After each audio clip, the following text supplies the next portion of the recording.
back. Today we're going to be making Carolina pulled pork using a pressure cooker. So jumping right into it, the first thing we're going to do is make our spice rub.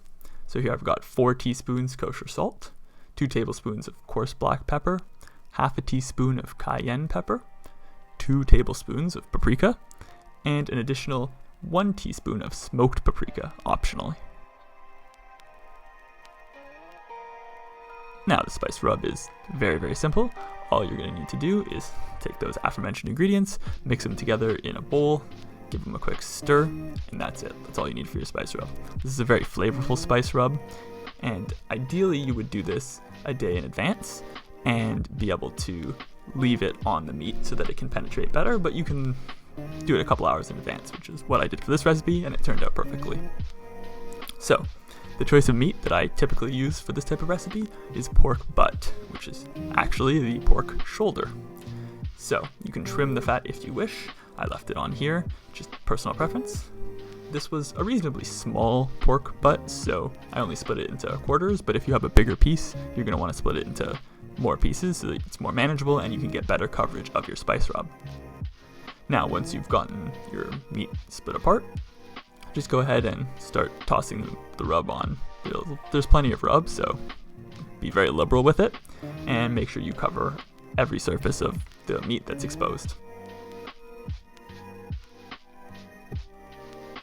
Once you've got everything covered, make sure you want to rub it in as much as possible, get that really deep in there, and try to get as much of the board as you can.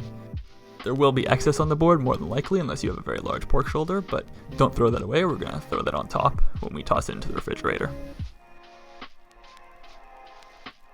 So here I've just got a simple metal mixing bowl, and I'm just going to throw the pieces in, grab the excess spices from the cutting board, just pour those on top.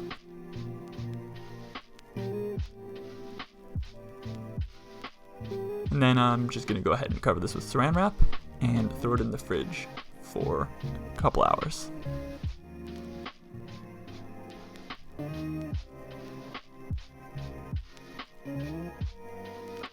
After a couple hours has passed, we're going to pull our pork out and we're going to start putting everything into our pressure cooker. This is the Breville Fast Slow Cooker. I know the Instant Pot is also very popular.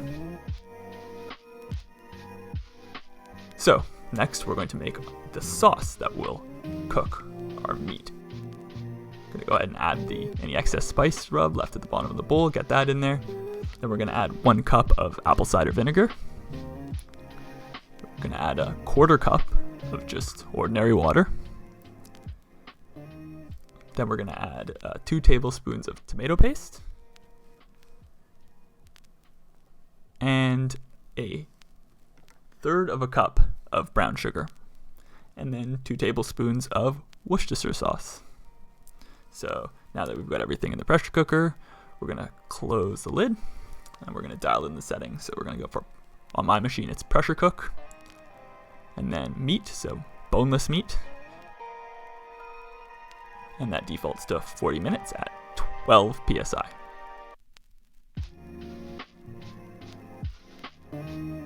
Now, once your timer goes off, make sure to release the pressure using something other than your hands. Here I just used a pair of tongs. Open up the lid, and we're going to remove our pork just into that same mixing bowl that we had it in before.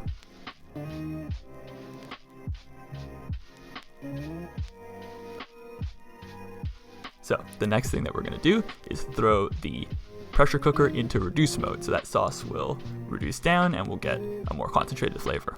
And while that's going on, I'm just going to go ahead and shred the pork with 2 forks. If your bowl is sliding over like mine, feel free to grab it with your 3rd hand and get that done. Now you can see here the sauce is reducing, and once it's reduced by half ideally, but however much as you'd like, we're going to take our now shredded pork and throw it back into the sauce.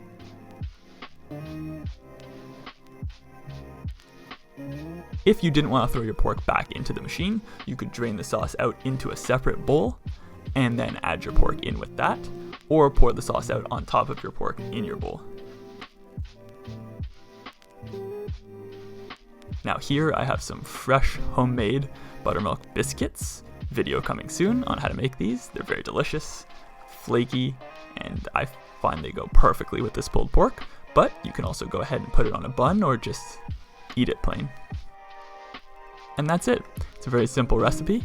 Doesn't really require much active time on your behalf, and it's very, very delicious. A nice, rich, vinegary barbecue sauce, and a super tender, melt in your mouth pulled pork.